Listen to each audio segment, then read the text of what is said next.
Need to be banning that one away. Lee Sin going to be aimed at a Pink Bomi, of course, is going to be his comfort champion, but it's an interesting ban here as Sion gets banned away as well. Sion is seeing so many bans on this patch. Yeah, so many bans.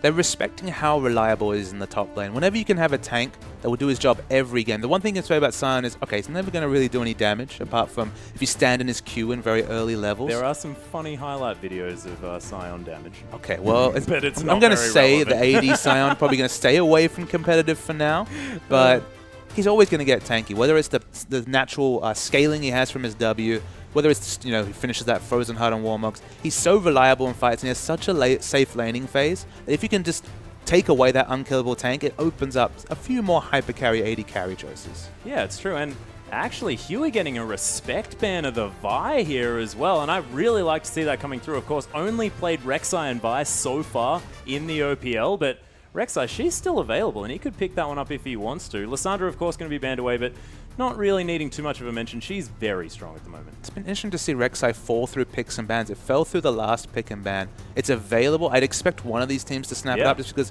Rek'Sai 5.2 saw some big changes. 5.3, she's pretty much at the same power level. She's still very, very strong. And any jungle champion that can be a viable split pusher, has very good AoE wave push with the Q, and then globally grouped, just gives you so many more strategic options, almost like you have 2 teleports on the team. Yeah, and speaking of teleports, top laner is being looked at here from Christmas trees, but Nah has seen a few hits, and it's a little bit dangerous first picking that one away. Of course, that Mega Nah not quite as reliable, and a Pink Bomi considering that Nidalee for the jungle. We'll see whether he goes for that. And we'll see if they go with the Nah. I really like what they've done with the changes, just because Nah, they first targeted the laning phase, which was very strong, so I understood why they went for that Q harass, just to tone him down in laning phase. Now, the moment that he jumps out of Mega Nah form, the Mega Nah is 15 seconds, so that's the shorter duration of Mega Nah, but importantly, also 15 seconds is the cooldown period before he can build up that rage again. So the big thing there is that the moment it comes down, you can now time it. You know it's that 15 seconds. It's much easier to communicate the timing window of the downtime, and you can really build around those huge Mega Nah engages that much more. There's that much more counterplay with the clarity of the 15 seconds duration, then 15 seconds downtime. Yeah, sort of like, it goes, you go, blah, blah, blah. And it's going to be even either way. But Rich Gang going to be locking in their 2 picks very quickly. Of course, Jarvan, very strong in the jungle at the moment. Huey played that in the OCS on his way through, hasn't played it yet in the OPL. We'll see how he goes. And Destiny going to be hopping on the Janna. And of course, has seen a lot of play. But Pink Bomi just going to lock in Rek'Sai straight up. Yeah, Janna Jarvan, very strong power duo. We're not going to see the pick play coming out of Destiny. If you remember how good he was on the Morgana, hitting those dark bindings one of the previous times we saw Rich Gang. Definitely going for the defensive flavor, the balanced engage and the balanced disengage in Janna Jarvan. We waited for the Rek'Sai. It's finally locked in. Yeah. And Apaps is looking at picking up an AD carry. They're going to lock away the Sivir here too, so easily able to get this Mega Nah into a team fight, and their chase potential going to be very, very scary. And I think we're going to be looking at Destiny to really disengage these fights if Sudden Fear manage to get the angle that they're looking for. So day shifted now. We've seen a lot of people step up and really prey upon these Sivirs. There's a lot of AD carries available. Kalista is available this series, of course, was banned away last game. It's a potentially interesting pickup, but it's always a risk. It is definitely a risk. Day Shifted is going to hover the Caitlyn here, though. So another champion that can punish Sivir just a little bit. Of course, Sivers really, really like Caitlyn's a little bit because they're like, I can eat cupcakes for free, and it's fantastic. They give me back my mana, but that range is very difficult to deal with. And Chenny Boy going to lock away that Rumble here for Squiggle in the top side of the map. And with Rich Homie gone, they've got a different champion pool to deal with in this top side. And we'll see whether that's actually going to change how Rich Gang play. Of course, Squiggle, formerly on Unlimited, was a great player in his own right. And now we'll just see what he can do. Of course, his Mundo was gigantic, a very different champion from what Rich Homie was playing. And so far, they've managed to pull out a very different team comp than what they've been going for. But pretty mid-game focused still. Yeah, Rumble Jarvan's definitely the big pickup. Of course, in the last series, they actually played for the late game and hit it against Chiefs, which hasn't been their MO at all. They've all been about doubling down that mid-game. It's always been the early skirmish game with Rich Gang, so it's so surprising to see them opt into the late, hit it, and then just not be able to quite execute against the all-powerful Chiefs. So they're going for more of the mid-game focus. I mean, Rumble Jarvan, that's absolutely the guarantee to pick up those dragons in the mid-game. And I see you smiling because we yeah. do see the Blitzcrank. Yeah, T-Gun going to be very, very happy over at Team Immunity, but Energizer's here as well. So Sudden Fear bringing in their sub-AD carry. Energizer played a lot of games throughout the OCS, and he was looking very, very strong, actually, in that AD carry position. So Enfamoon not going to be here. We'll see whether he can... He can't actually steal all the kills now. Yeah, so we highlighted him, we put him up on that pedestal, and then he couldn't even rock up today. But, I mean, again, it's dynamics on both sides that are changing. We talked about Squiggle. He obviously put a lot of power from the top lane. He did very, very well in that Dr. Mundo. And now we're going to have to talk about how that Energizer will change. You have to think the kill distribution probably won't stay the same. Yeah, it might be very different. And with the fact that he's playing Sivir too, a very utility-heavy AD carry that just wants to get a lot of movement speed onto their carries. And Apaps, he's got LeBlanc now in this mid lane. And if last game is anything to talk about, LeBlanc pretty good at getting kills. LeBlanc is good against getting kills, but with Kassadin coming through, Kassadin's one of the best champions to lane against LeBlanc.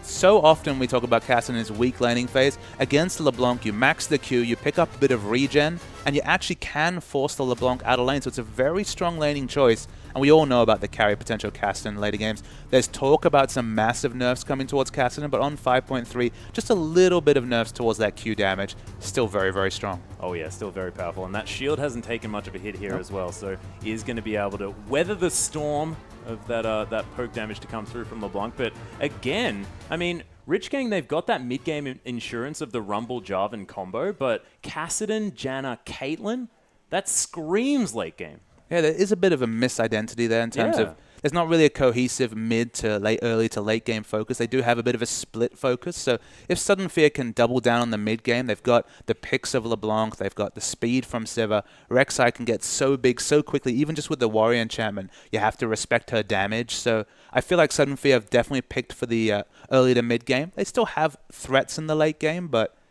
they've got the cohesive comp. They want to get that dragon control and really to start to snowball the game away from Rich Gang. But if Rich Gang, they get some of those trademark early skirmishes, if they get the early kills, so they can steal away a dragon or two, the late game's going to come early. Oh, yeah. And the fact that if Day Shifted gets rolling here on this Caitlyn as well, I mean, her laning phase is so obnoxious. Using that range, just poking you out, getting those headshots every 7 hits.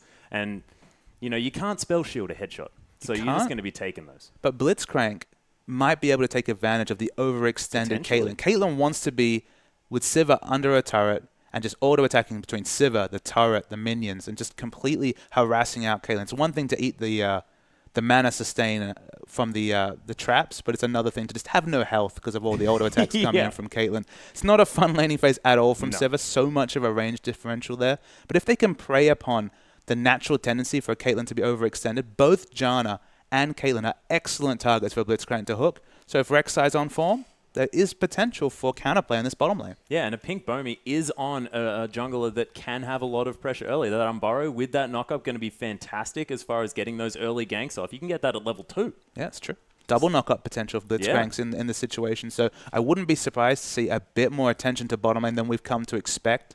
Bottom lane has been largely untouched in a lot of our series today, but there is the potential for some interesting things when you got a Blitzcrank involved. Yeah, and you think about Blitzcrank, you think about pairing him with the likes of Corki, of Graves, you know, champions that can burst down anyone that gets grabbed. But Sivir, she's pretty good at that too. I mean, if you get that knockup, you get 2 hits on that boomerang blade. That's a lot of upfront damage. I wouldn't be surprised to Sivir actually go for the really early game focused build. With the Infinity Edge nerfs that have come through, it's not as big of as a one-item power spike as it used to be because you got that 5% less crit. Yep. You're less guaranteed in that burst damage. So a BF sword into a Brutalizer actually would be massive damage potential coming through from the boomerang blade, from the first auto-attack reset with the Ricochet. I think that would really suit the comp they have because you hit a Blitzcrank hook, you get that massive burst damage coming through the Boomerang Blade and all the auto attacks with the armor penetration from the BF sword, so from the Brutalizer, could be very important in early lane trading. If you can keep that Caitlyn down, if you can lower the CS advantage, even pick up some kills, it just takes the pressure away from what is a tough laning matchup for the Sivir. And it also sort of works in 2 ways as well because of the fact that Rich Gang very sort of late game focused with a lot of these picks. Making sure you have power when you need it, when you can take advantage of the enemy comp is very, very important. So I like your idea here with the Brutalizer. We'll see whether Energizer is going to be on the same page. And double down that mid game as much as possible because the late game, you might be bluffed by the Rumble Jarvan, which is very early to mid game focused, level 6 onwards, massive synergy between those two. But Kassadin, Caitlyn especially, very much tuned to the late game. Oh, yeah. And, you know, once those Banshee's Veils start coming in as well, I mean, it's going to be quite difficult. But, guys, how are you watching the OPL? Tweet us in. Let us know exactly how it's going down for you guys. Use that hashtag IamOPL and tweet it at LOLOceania as well. So just let us know. Take a photo. And if you're underwater, again, please let me know because I just really want to see that. You're still waiting for that photo. I'm still waiting. We've got time. You know, maybe today. Maybe today. Maybe it is. I'm going to keep plugging it, though, until we get an underwater shot. Could be here for a long season, Atlas. Yeah, and that's exactly what our producer's thinking in the background, of course. I heard the sigh. There was an audible sigh, ladies and gentlemen. But let's get back into the game because the top lane matchup is an interesting one. Of course, having this Rumble up against Nah seen a few hits here. Is that going to affect his laning phase against Rumble? I don't think so. I mean, a lot of the changes are around the Mega Nah transformations. More team fight focused, the changes. Of course, in laning phase, you kind of want to be Mini Nah until you want to clear waves, because then Mega Nah, of course, his Q is just so much better at pushing back the minion wave. You can just smash it down. It's a bit ludicrous how much damage he does with no AD damage. Maybe they need to tune that down a little bit. Guys. But, I mean, Nah's always going to play in the front against a Rumble. Rumble struggles to kind of control the wave, especially early.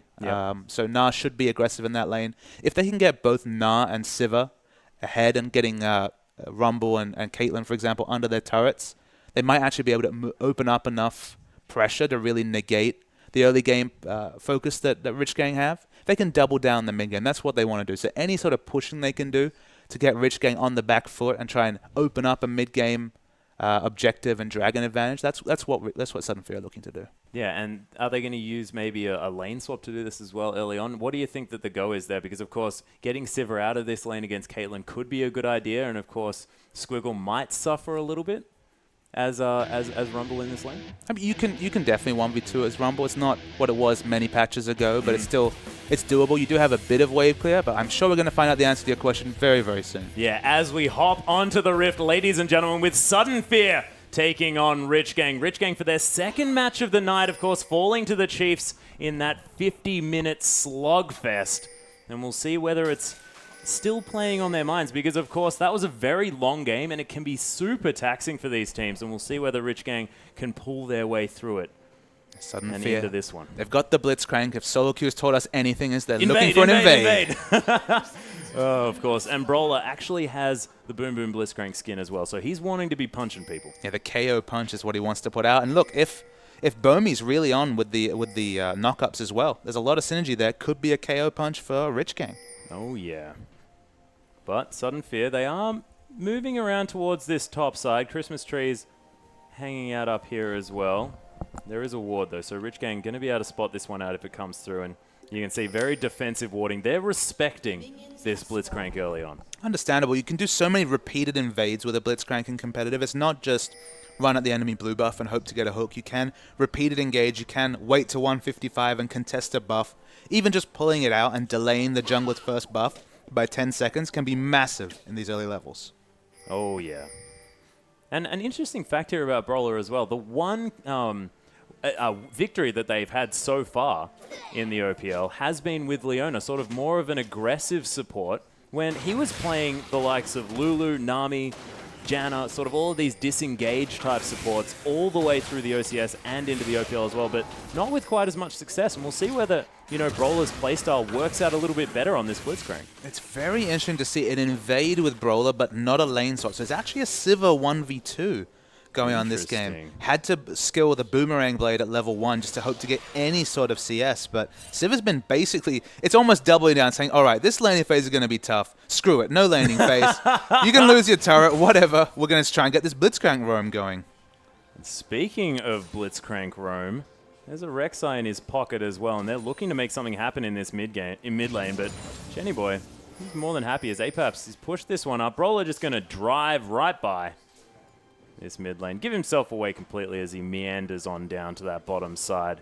And Energizer, he's been zoned out of this lane almost completely. So what Rich Gang need to do is they need Destiny and Huey to roam invade the red buff. They can get an outnumbered engage, and it's only a level 1 Blitzcrank. It's an Energizer's basically been had to pick up only experience in the bottom lane. They should be able to stop the 3 buff from coming through. But if they do get a 3 buff, look, it's not helped Energizer, but it might be helpful for them. Yeah, is it going to be enough, though, here? I mean, is it getting the jungle ahead worth the fact that this bottom lane is now so far behind? Well, look, it wasn't necessarily a skill matchup. It was a very difficult matchup coming through for the Sivir. They've basically completely thrown her under the bus at this point. So basically, the lane control is 100% in Day Shifted's pocket. So they have to at least get the 3 buff to pay off for no lane control. And whether that's worth it against a comp that outscales them, maybe not. Yeah, but we are going to have that 3 buff as a Pink Bomi is going to go around, pick up that red, now head back, possibly pick up the Trailblazer to continue the farm. And we'll see whether Pink Bomi is going to put the pressure on or whether he's going to be just farming out his lanes, making sure that he can get to that Void Rush as quickly as possible and be everywhere on this map. It's really interesting how the jungle works now, just because you don't get any extra gold from doing the big camp. So at this point, they're actually even in gold completely, Bomi and Huey. So Huey, he doesn't have the buff for ganking. Oh my goodness, Chenny Boy! He's going to get soloed in the mid lane by Apex. I'm sorry to cut you off just there, but that was some beautiful play coming through, and he just tanked up all of those minions and didn't care. I don't know what to say, Atlas. I can usually get my color points across because not much happens in terms of solo kills at level 4, but complete credit to Apex. Oh, He's repeating against those top mids, whether it's Swiffer and now up against Chenny Boy. He does some really surprising things. Yeah, that was fantastic to see. And you were talking about the fact that this is a lane that's fine for Kassadin generally. And Apex just waited out that shield and just straight up killed him. Yeah, it can be excellent for Cass in that lineup. And it wasn't even the sustained start from LeBlanc, but she shrugged off the early damage and got a massive burst straight in. So well played to Apex. Oh, yeah. Pink Bomi is going to think that he's okay, but he's going to go straight into that trap. Day Shifted going to know exactly what's going on. Ricochet just trying to trim this wave on the bottom side. But Energizer probably going to be happy to be underneath his turret. Like, at least he can get to the experience. Yeah, they're getting experience, but you can see he doesn't want to show that his spell shield is down. So he's not happy enough to eat up the Cupcake Man just yet. But notices that people come out of lane and goes and just gobbles it up. Yeah, delicious cupcakes. Fantastic. Squiggle going to silence himself here on this top side. Christmas Tree's actually struggling just a little bit against this Rumble, but you can see still able to stay ahead in that farm, just using his health in order to pick up those minions when he wants to. So also force Squiggle onto a cloth armor start, so the magic penetration definitely going to be delayed, but maybe even going to opt into the very early arm guard. Yeah, of course, very efficient item there. So he's not going to be too upset, but Christmas Trees has to be careful. These auto attacks from an overheated Rumble are doing a lot of damage. And the Flame Spitter as well, now that it's got a few points into it. It's quite scary, as, man, Christmas Trees is going to have to go back, potentially. Oh my goodness, level 6 gets hit! That's another solo kill, now in the top lane on the other side. Squiggle, fantastic play, and Equalizer comes in, instantly gets a kill. Yeah, I actually had to check Christmas Tree's experience bar. He was actually 1 experience away, 1 creep dying away from level 6. Oh my goodness. But he should have been able to put together that so was the Rumble. But in the mid lane, Chenny Boy's in trouble. Speaking of level 6, Chenny Boy not quite able to get that Rift Walk, and there's the Mimic! Apaps picks up his 2nd kill in the mid lane. When Apaps goes off, he goes so off. Excellent play with the chains. Confirms it with the ultimate. Man, power spikes across the map are causing seismic changes in this game. Yeah, the timings coming through from both teams are so perfectly executed here from both the Rich Gang in the top side and Sudden Fear here in the mid lane as well. And man, so far very explosive, but so even in this game. So let's talk about Rumble's item pickup. Goes back, had just over 1,600 gold, so opts into a straight needlessly large rod. You might be thinking, there's no magic penetration there, and you'd be right. It definitely doesn't help so much in terms of sheer equalizer damage. What it does give Rumble, and what he lacks early game, is wave clear. It gives him so much wave clear. As Huey, man, he doesn't want to face check Apaps. No, but he's going to go back in there. Of course, Chenny Boy was coming around. Riftwalk not quite available just yet. Needs a little bit more experience. Brawler is here as well, so offering that God Hand if it's needed. But just wave clear for Rumble, it's something that he finds so hard to get, barring getting a very quick Abyssal Scepter. Allows him to control the wave that much better against Christmas Trees. Ergo, he will not be pushed in as much, and it gives him more lane control against a Nas, something that we already assumed would be completely a Nas advantage. So that pickup while it's not going to help the early dragon, should help his lane significantly. And speaking of early dragon, Christmas Tree is just going to teleport straight in here and start walloping on this neutral objective. Huey is around. They can see what's going on. Equalizer going to do so much work onto Brawler here. Piltover Peacemaker is going to miss as the flash is used by Brawler. Does get the grab onto Squiggle just to get him away from his team. The sacrificial play. Ace in the hole comes through. A double kill already for Day Shifted as Apex picks up a sneaky one onto Chenny Boy, but Rich Gang, they bully Sudden Fear off this dragon, and they're going to be able to pick it up. Yeah, Rich Gang's positioning was excellent in that fight. Very well laid down, split the team completely with the equalizer. Didn't matter how much magic penetration he had. There was so little options for Sudden Fear to disengage after they started the dragon. They were a bit greedy to start it, knowing that Squiggle still had his teleport up, and they paid for it. Oh, yeah, and Apex actually went for the Chalice here as well, so isn't quite doing the damage with that distortion that he wants to be doing, as he wants to get a lot more of that magic resist so that he can stand up to this double AP comp. But is that the right decision here? It's an interesting option. I mean, the big issue there was it was sitting on about 1,500 gold. If he'd actually spent that on the completed Athenes, or maybe even just a needlessly large rod to have more impact in the fight, it would have been okay. I mean, basically he's gone for the Athenes over Merlinomicon instead of picking up a very early flask. So if you think about it, flask costs about the same as the difference between those items. So it's not a big deal. He has 15 less AP, but during a long fight, Athenes will be more advantageous. Again, it was just a big issue that the person who was fed on their team was sitting on the gold. So they were getting no advantage out of the 3 kills from Apex. Now you can see Rich Gang, they've allowed Destiny to start roaming around Day Shift, and now with a pickaxe advantage there on the bottom side. Just more than happy to stay safe, farm from range, and Destiny's free to roam, and he's going to head back to the bottom side, but that is getting scary now for Sudden Fear, because if Destiny can get all the wards that he wants, it's going to be quite dangerous. It's the thing that people have really started to understand is that it doesn't matter if it's only an engaged support that's able to roam. You might say, oh, but John, it's not going to get the roam ganks. The roam wards are so important. It's in the top lane. Squiggle's going to get another solo kill. Yep, another solo kill to come through from this Rumble. A Pink Bomie just not quite there in time. Finds him with a Prey Seeker. There's the Mimic Distortion, and the chains land. And Apaps picks up his 4th of the game. Yeah, I mean, Paps has been excellent at roaming at the right time. He's able to push Chenny Boy in. Chenny Boy, he's behind. There's nothing he can do with just a Catalyst. Hasn't been able to counter push down mid. He'll eat a little bit of turret damage, but not much. So it's a successful roam, but it comes on the back of a solo kill. So definitely not the big advantage Sudden Fear were looking for. Yeah, and Squiggle's still ahead in this lane, of course, and Christmas Tree is not going to be able to capitalize on that death at all, as, of course, not going to be in that lane. Apex now trying to clear out this mid. Of course, they did manage to push that top wave to the turret, so Squiggle's going to lose out on a few minions here.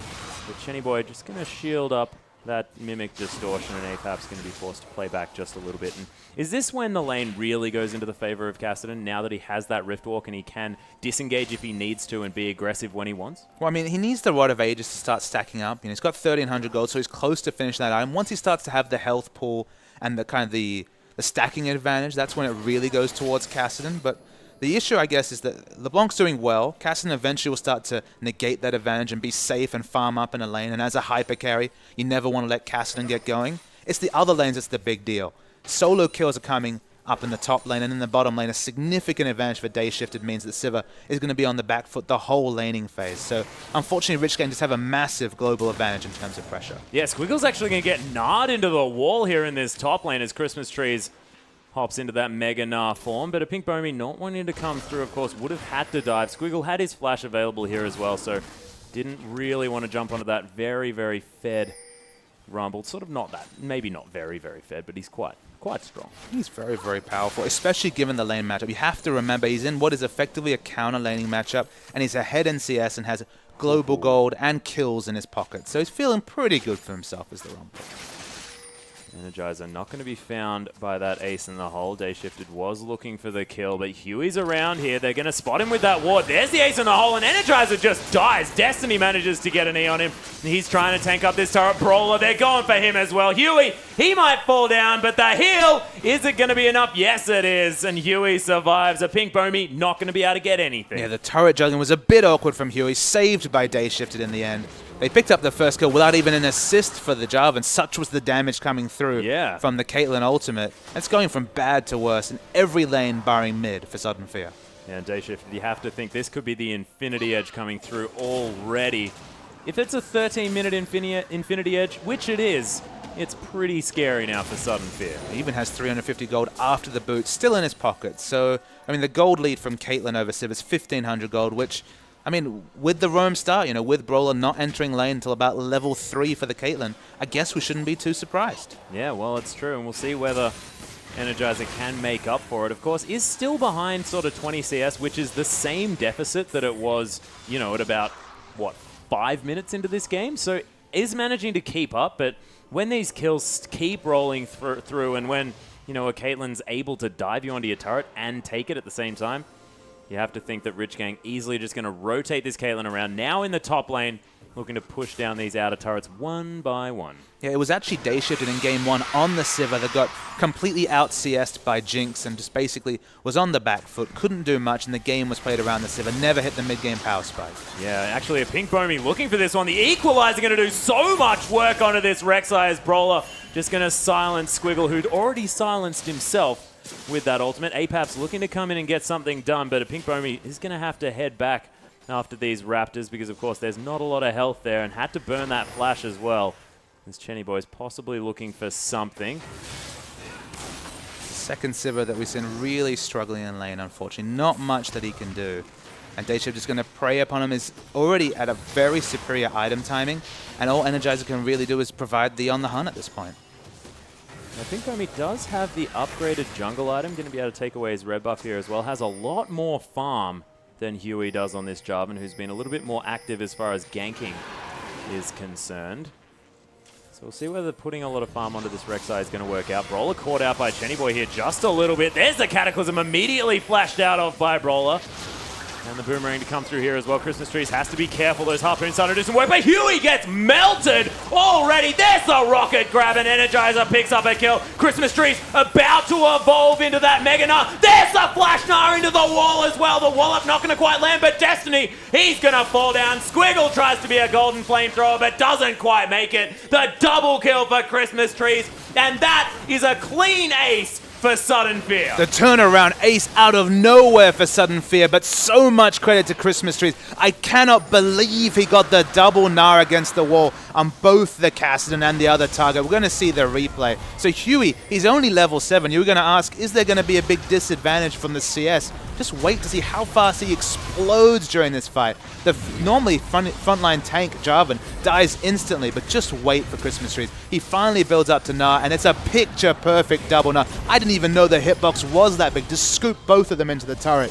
With the overheat in the backline, Rumble did a lot of damage. Didn't matter, though. Complete ace for Sudden Fear. And that was a beautiful boulder toss over the wall there as well, picking it up in the fog of war as well. So Christmas Trees now able to pick up a Spectre's Cowl for himself. They grab their first dragon, even up that objective. And Rich Gang have to be careful when they engage these guys. Another rocket grab onto Huey, not quite under the tower. His Brawler has a giggle about it as well. He definitely has the rocket grab mechanics down very, very well. Yeah, there's the silence to come through, but a Pink Bomi, you are in so much trouble. Ace in the hole secures that kill as Day Shifted picks up his 4th. And this outer turret in the mid lane's going to fall. No turrets taken for Sudden Fear, and Rich Gang are sort of just able to take them at will now with this huge Caitlyn. I mean, Rich Gang have shrugged off the earliest ace in the OPL this season. A 15-minute ace is almost unheard of in competitive play. But they shrug it off, pick an exit kill, use what their Caitlyn advantage has gotten them, which of course is wave clear. You might say Caitlyn falls off in terms of team fight damage in the mid game, certainly not in terms of turret sieging, and they might be able to open up a 3-0 turret lead so quickly. Oh yeah, and with this insurance of the Rumble and Jarvan as well, as Chenny Boy comes through trying to steal away a blue buff, but Apap's going to be able to secure that. Then next outer turret going to fall down like clockwork from Rich Gang. Of course, Christmas Tree's unable to hold off 4 members there on the top side.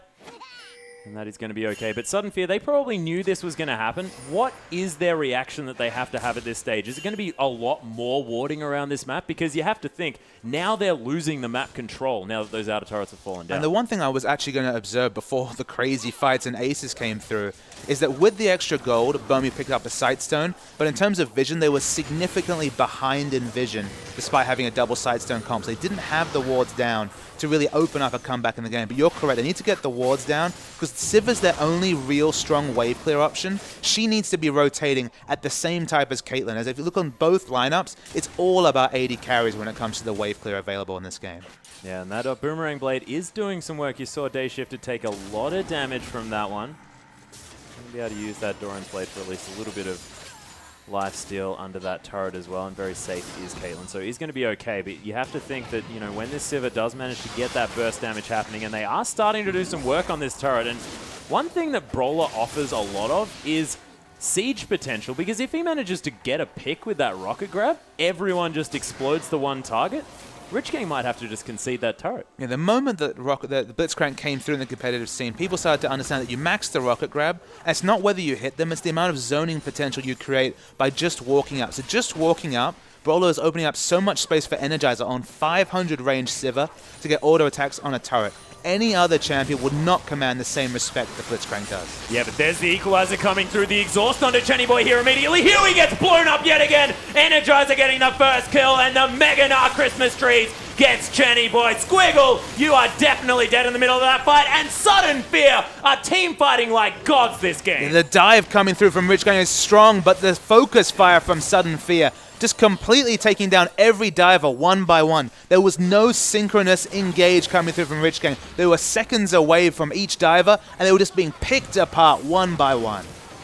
And Energizer as well, just always able to get these first kills. The On The Hunt's always there as well, and they just follow it up. Squiggle manages to use that Zhonya's fantastically with the Flame Splitter as well, but it's just not enough. Let's see it again. Just watch how fast this fight becomes a 5v4 when they take down Huey. It's the second fight in a row. Huey instantly dies. Lovely Gnar from Christmas Trees, but the moment that Huey dies, they're trading upon a frontline tank that has no tank items. It's actually building towards, I believe it has to be, yeah, he finishes the Hex Drinker. Huey is not tanky enough to go for these 1v3, 1v4 engages. And Rich Gang, they've lost 2 fights from the same engage. And he hasn't even got that Warrior Enchantment on that jungle item yet either. He is so far behind.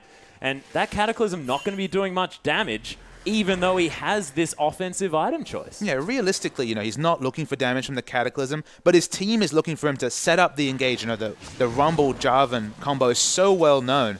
But if he just dies instantly to focus fire, even from a Sivir who's been traditionally behind in items this whole game, finally now starting to work towards Day Shifter's big advantage on Caitlyn. I mean, unfortunately, if you're going to go for a solo tank lineup and just really overextend for your Cataclysms, you're going to pay for it. You are, and in the meantime, Apaps managed to pick up a 5-0-4 scoreline for himself on this LeBlanc. I mean, crazy thing is he didn't actually get any extra kills from that engage. He was 5-0 before that happened, got 3 assists, but you know, he's just so close from the Needless Large Rod to cap off the damage potential. And Kassadin, he's still scaling up, but at 152, never might be that late game scary Kassadin. Yeah, and Christmas Trees was struggling so much in his lane early on, but now as soon as he's got to that teamfight stage, his Gnar play has been fantastic. And now picked himself up a 3-3-6 scoreline, so not looking too bad at all. I mean, his previous play was the best Gnar play we've seen in the OPL so far. It justifies the poor laning phase because he's clearly completely on point with the Mega Gnar usage. Yeah, and very used to the new timings on that Mega Gnar as well, which is difficult. He hasn't had a lot of time. No, 5.3 has only been on the live service for a couple of weeks, but clearly adjusting to this pick very, very well. Sudden Fear, they harangue everyone out, they pick up their second dragon, and look at the hook. And they get a pick. That's an immediate Zhonya's from Squiggle. Tries to wait for his team to come through. That equalizer going to do a little bit of work, but not quite, as a pink Boom is just going to wander out of the way of it. Riftwalk going to be used very defensively. And Christmas Trees tries to catch up. Of course, the Boulder Toss going to be used onto Day Shifted, but oh my goodness, the flash hook into the instant flash response from Day Shifted, and that looked very scary for the Caitlyn. Trying to turn it around now, Rich Gang, as Christmas Tree's going to go back to adorable form. But, you know, you'd always take the trade of summoners between the support and AD carry any day of the week. Oh, yeah, it's a nice Force Pulse getting a lot of damage across the team here from Chenny Boy, but Huey might be caught out yet again.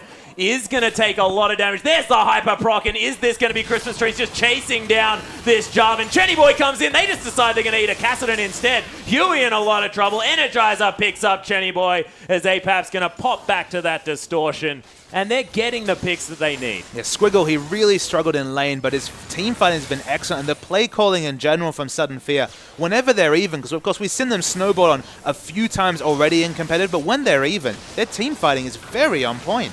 Beautiful play, and the inhibitor turret gonna fall down here. Sudden Fear putting on so much pressure. Christmas Trees has a lot of rage left as Huey gonna get gnarred against the wall. There's the wall up as well. Christmas Trees has to get out pretty quickly. The Monsoon almost protects Huey, but not enough as the Mimic comes through and the inhibitor falls down. And Pink Bomi, he's gonna die for the efforts, but they'll take the trade of 1-for-1 and an inhibitor. Absolutely. On the side of Sudden Fear. 1-for-1 and an inhibitor with Kassadin respawning. Of course, he could have got some more exit kills, but Bomi, he does the heroic thing. He gives up his life so the rest can live.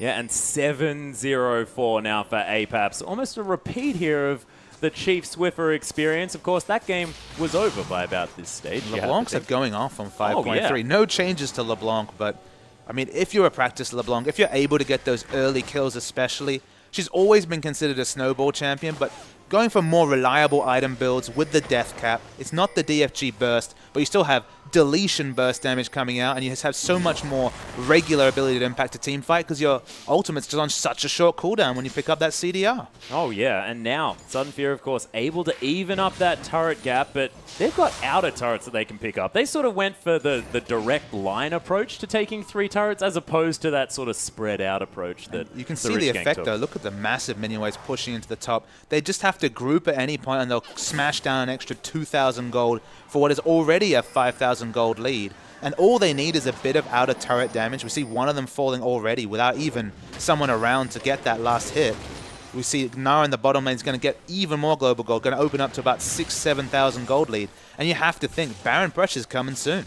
It certainly is. And, you know, with that teleport available, I mean, Christmas Trees can be in for that huge team fight potential that he has at a moment's notice here for Sudden Fear. And they now have control of this Rich Gang jungle as well, taking everything away. The Raptor's going to fall to Energizer here, who's managed to, you know, keep that gold deficit at exactly the same point. Still, of course, props to Day Shifted for continuing to stay in the lead on that front. Does have a pickaxe in his inventory over Energizer as well, but Sudden Fear, I mean, they don't really need this Sivir to get farmed and fed because she's still got on the hunt no matter what items she has. The other kind of interesting thing I'd like to see them do is to have a Pink Bomi actually be the split pusher, not the Gnar. Gnar actually does more neutral damage than Rek'Sai does. So if they do a 4-man Baron without Rek'Sai grouped, of course Rek'Sai can split push faster with all the AoE clear with the Q. She can just teleport happily into the Baron when she needs to secure it with Smite. They have so many different flexible options because they have realistically 2 global ultimates available with all the map pressure. No tunnels are going to be removed, even the really aggressive ones towards the enemy red buff. There's so many options for Sudden Fear. It's an embarrassment of riches for them. Oh, most definitely. And, I mean, you're talking about the fact that they have sort of 2 teleports, but Void Rush is on such a low cooldown as well. It's like they've got 4. Does feel like that. I mean, the Baron is completely uncontested. It falls down. Didn't even need to show it on the mini-map because there was just nothing they could do to contest it, Rich Gang, with all the sidewave pressure and all the super minions pushing in the mid.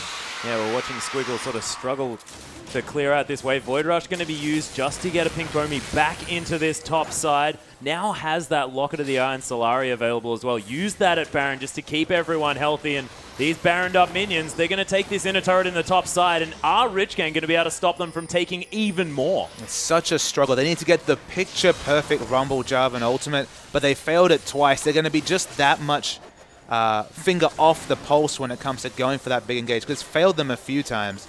And Rich Gang and Chenny Boy especially struggling this game. They most certainly are. And now, sort of, this is the first time we've seen Huey on Jarvan and not looking nearly as comfortable as that Rek'Sai or, of course, that Vi as well as Sudden Fear. They're going to use that Locket of the Eye and Solari just to give themselves a little bit of the shields in order to keep them okay. This Siege minion doing some work, continuing to power down on this turret. Perhaps got the huge chunk onto Chenny Boy. He has to go back. So again, even though they have the short range, look at this. It's actually the Siege minion still doing a lot of damage to this inhibitor turret. He's the real MVP at this point. They don't need, it doesn't matter they got 500 range in their 80 carry. Plenty of range on that Siege minion. Oh yeah. The 6th man doing some work here as Energizer is able to pop through and get some auto attacks, but there's the inhibitor turret falling down. Christmas trees, a 2-man not decent there on the Day Shifter, who has to flash and heal to get out of it, and Rich Gang are melting at the hands of Sudden Fear. Huey now, he's going to get knocked up. Day Shifted in the backline is able to get a little bit of damage down. Ace in the hole comes through, a big Bomi. He's going to take that one up, and Sudden Fear, they're not done. They're looking to end. Yeah, they've got so many members available. They're not going to get the engage they want. They're falling very low. They need to back away.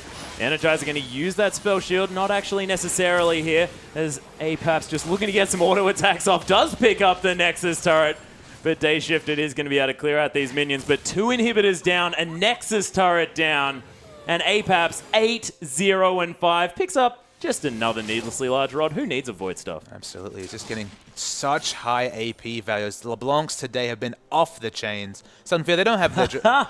I'm sorry. I'm sorry, stream. I did it. It wasn't on purpose, but they do take the dragon. That was beautiful. So 3 dragons to 1 now in favor of Sudden Fear. They get that 5% movement speed that's going to help out so well here with Energizer as well. Chenny Boy getting caught out just a little bit. Chains are going to land. There's the rocket grab as well. Chenny Boy, see you later as legendary Apex continues to be legendary this game. Scuttlecrab's going to fall down. And Rich Gang, they can't leave their base. And so much validation to Energizer. A horror laning phase, no support. If this was Solo Cube, like, where's my support, man? What's happening? He's actually the first to get to the last Whisper, is ahead in items against Caitlyn. So it took 28 minutes of pain, but finally, validation for the Sivir. Yeah, and currently 75% kill participation as well on this Sivir. Looking fantastic thus far. They're going to be able to take down this open inhibitor. You have to think, although there's only 3 members of Sudden Fear. Yeah, Sivir's actually pushing up the side. They're going to struggle to take objectives just because, again, they're very short range with their auto attacks. So smart to back away, but they can easily push down bottom. And Rich Gang, they're kind of just relegated to their base. Yeah, Brawler can sort of make everyone in melee range, though, you have to think. Atlas, Chenny Boy's level 11. To give you an idea, so's Destiny. That's how far behind this Kassadin is. His lane opponent is 14. In fact, everybody's 14 bar Brawler on Sudden Fear. He doesn't even have the base stats. The Rod of Ages is completed, but he just needs the base stats at this point, does Chenny Boy. Oh, Destiny gets picked out here. The Nas straight into the wall. The Cataclysm over there as well, but Huey, he's just melting. Chenny Boy gets exhausted as well, doing no damage in this one, but it is going to be the follow-up kill. Day Shifted able to get something done as Apex. Day Shifted's going to fall down. Squiggle now tries to get some work done, but he's stuck between a rock and a hard place as the legendary Apex continues to get kills. Christmas trees in the backside gonna pick up Chenny Boy. The ace comes through for Sudden Fear. 10-0-8 on this LeBlanc. Just huge performances coming through from this Sudden Fear lineup, and they've come to play now. Of course, 1 and 3, now looking fantastic at 2 and 3. They actually get the hook onto Destiny, makes him play with the Monsoon. Won't live to this another day, but Christmas Trees, he's not having any fun. He wants to finish this game. Yeah, the Howling Gale not going to find Apex, and the Nexus is going to fall down, and Sudden Fear come back with a brilliant first game on the Rift. I mean, Sudden Fear, the most unfashionable of the challenger teams by far, but their second win impressively over Rich Gang, so it is the comeback story. It is the revenge victory. Very easily and quickly 2-0'd in the OCS, but they came to play today. Yeah, it looked fantastic here, and let's just not even talk about that OCS matchup, but we've got a replay. Let's have a look at how Sudden Fear did this. I mean, the whole game made me speechless, Atlas. Yeah. It felt like Rich Gang were going to get there traditionally. They rotated the Caitlyn. They were going around the lanes. Like, all right, I know how this game's going to go. They're going to just take the game away from them. But one false engage just changed it completely. But right at the end here, we're going to roll the tape. This is with completely in the ascendancy. I love the hook onto Destiny. Instantly dead. Yep. They finally managed to take out Energizer. Energizer free hitting at the back, even though she was under-tuned in items, the Sivir. Changed a lot of those earlier fights. So Squiggle does his job. They get the assassination. But Apex in the backline is doing so much damage. He's making it easy for Na to clean up kills. Goes legendary. Ends the game 10-0-7. Another LeBlanc to be feared. I thought it was just Swiffer, but Apex is definitely going up with a shout in terms of those Oceanic LeBlanc players. Yeah, he's looking fantastic. And we were talking about at the start of this game whether it was worth feeding that jungler a whole lot more. Certainly looked like it. But of course, we are going to be following Sudden Fear, and we'll see whether they can continue their momentum into their next